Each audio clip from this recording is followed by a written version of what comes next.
Hey everyone, it's Jonathan from Motor Psychology, not Jonathan from Just a Few Acres Farm. Welcome, and to the returning viewers, welcome, and also to any new viewers, welcome to the channel, and thanks so much for stopping by, and I hope you stick around and maybe consider subscribing as this channel grows. So I'm introducing to the channel kind of a new character. It's a C3 Corvette. So this Corvette is a 1977 Corvette, same as the other one, pretty much identical, minus no air conditioning, but it looks great.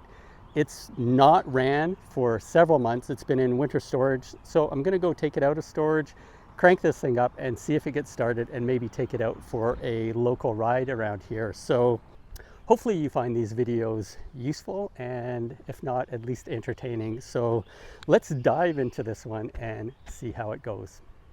So the spring is here, and this is my charger. It's an old one, but it works. And this is a relatively new battery for the C3 Corvette.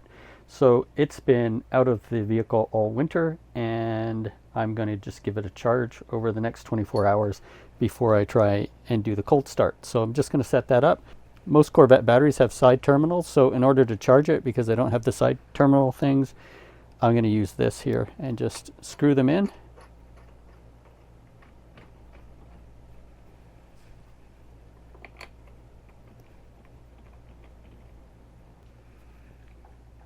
Plug the charger in on this bar here. It's working.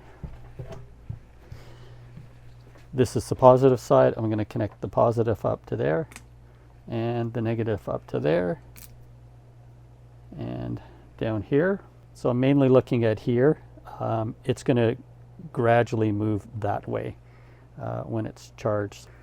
I'm going to leave these two here for about 24 hours just to give this a trickle charge. It's on a very low charge, and we'll take it from there. So I've only got it on a 2 amp charge, and I've got it on automatic, so that should be good, no problem.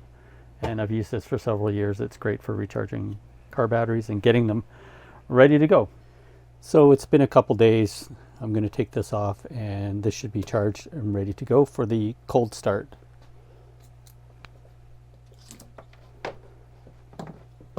So unplug this.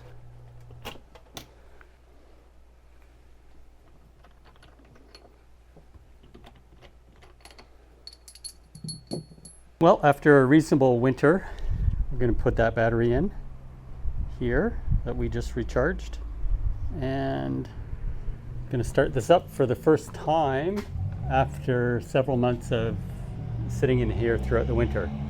So let's see how it goes, and let's get that battery installed. All right, let's take the cover off.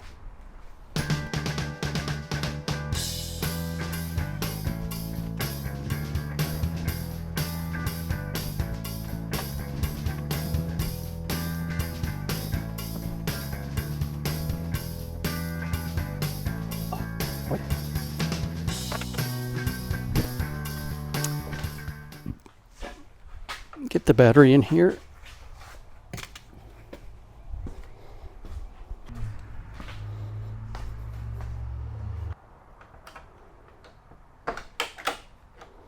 Let's have a look inside here. Looks all right after sitting for the winter. And the battery goes in down here, so just behind the driver's seat.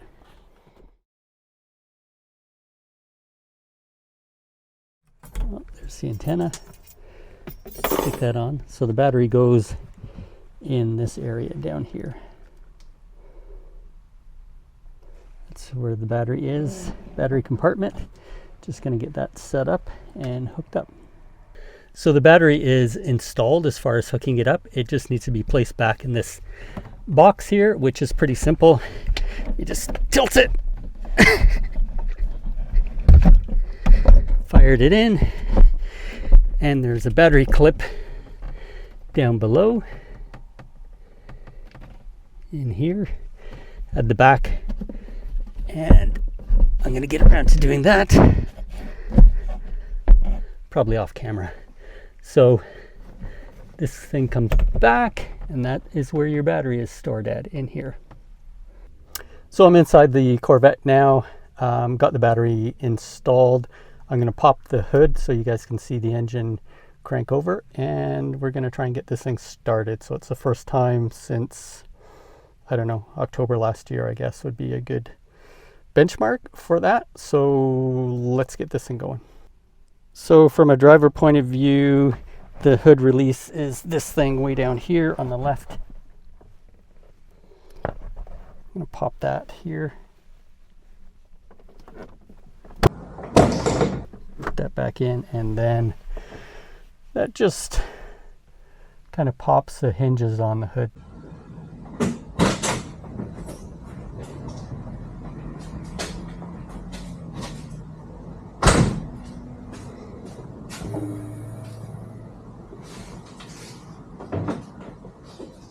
All right, so I'm going to stick the key in here.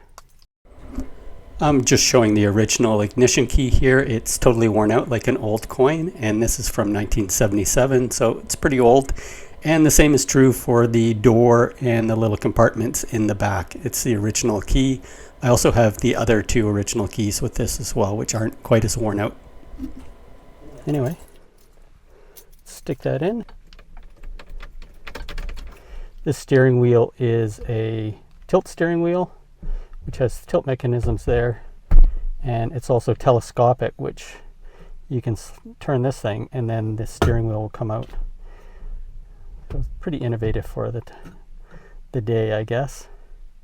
All right, so I'm going to pump some gas down here. So shoot some gas in there, maybe 4 presses. I'm going to keep my foot on the accelerator or on the brake, we'll see. All right. Good sign, everything's coming to life the way it's supposed to.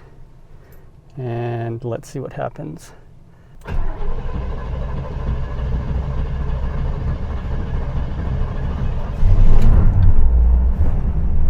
Not bad.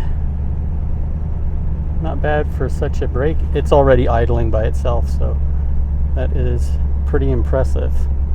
So let's go out and check out the engine here.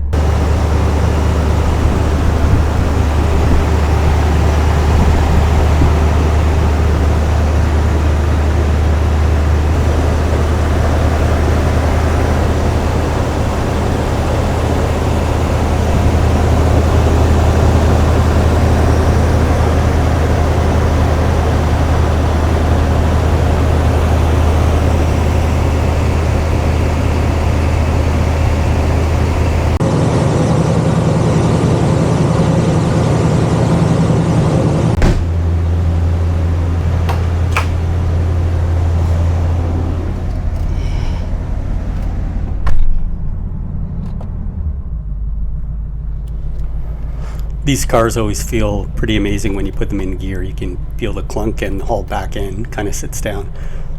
So I'm going to check out the lights here, have a look at them. They are working great, and not necessarily an easy system to keep up and running, but in my case, things are working fine, which is great.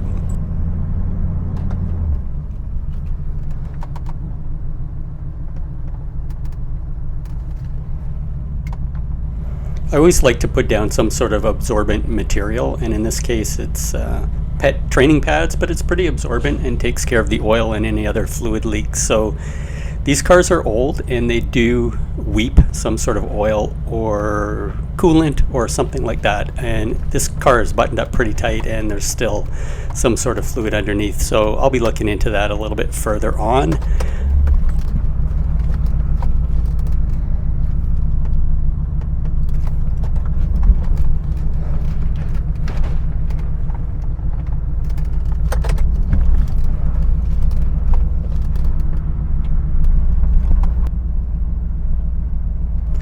That was the fastest turnaround ever.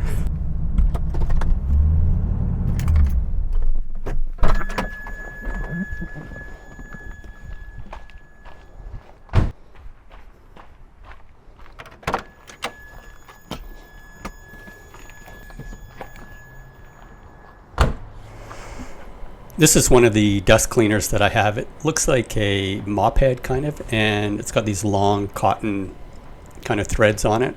very similar to a wet mop. It's a great tool to have to get general dust off of your car. And then after that, I usually use a dry wash, and that shines it up really nicely. So this is the first cleaning or dusting of this car this year. So as you saw, it came out of storage.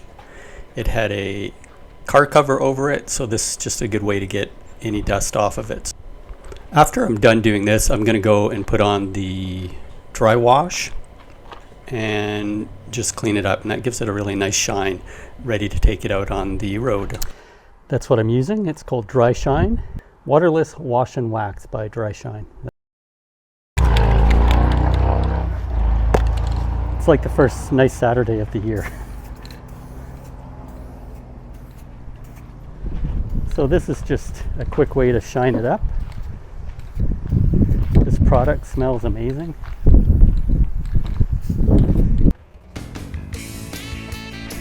So this dry wash and wax is really, really good. It goes on very easily. It smells great. Let it dry for a couple seconds and wipe it off. There's absolutely no streaks, there's no residue or anything like that, and it's a great way to keep your Corvette looking really, really nice, especially if you don't drive the vehicle in any wet weather or anything like that. All right, let's hit the road.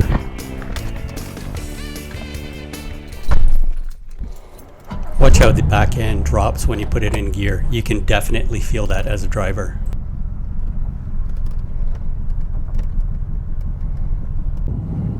Yeah, this is just me taking the C3 out. It looks a little bit strange in this video capture here, but just going through a small country town in Ontario, Canada, just having a look around. And right after this, I'll be taking this out on a country road around the town and checking that out. So here I am, and this car is performing perfectly. There are no issues with it whatsoever. And so nice to be out in the early spring and checking out the local environment in this wonderful car.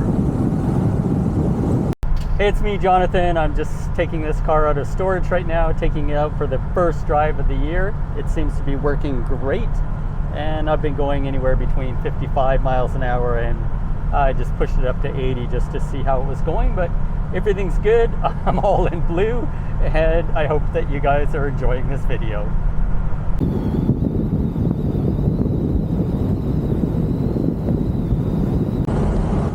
I'm just driving along here. I'm trying to get some interior shots just to show off the inside. You don't really get to see the inside of these things moving that often because either you see them in a parking lot or they're in a garage trying to get fixed. So anyway, this one's working. I just want to show off some of the key elements, and I'll highlight those in a future video. I'm going to open the hood and just show you that real quickly. So looking down at the engine, you can see that it is the small block 350. It's got Chevy blue, which was used for that year, and this one has all the wiring and other things in the exact spot, so that's pretty cool. Looking at it from this side, you really can't get much simpler than that. So what I want to do is I'm going to be refreshing it a little bit over time, but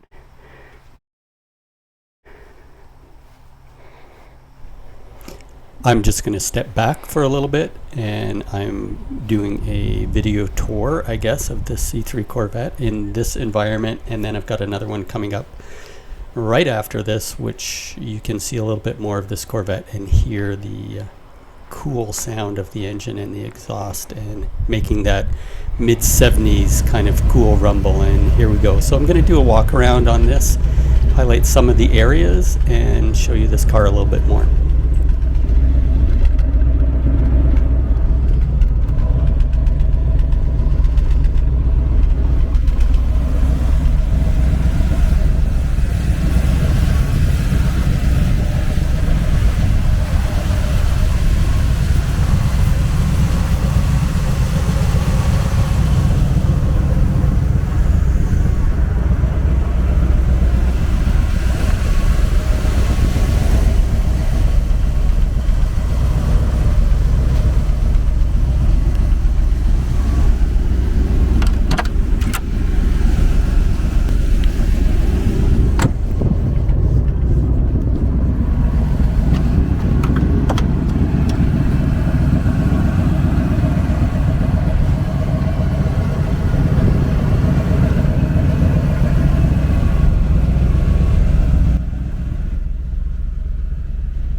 Hey everyone, that concludes the video on the cold start of the sapphire blue C3 Corvette.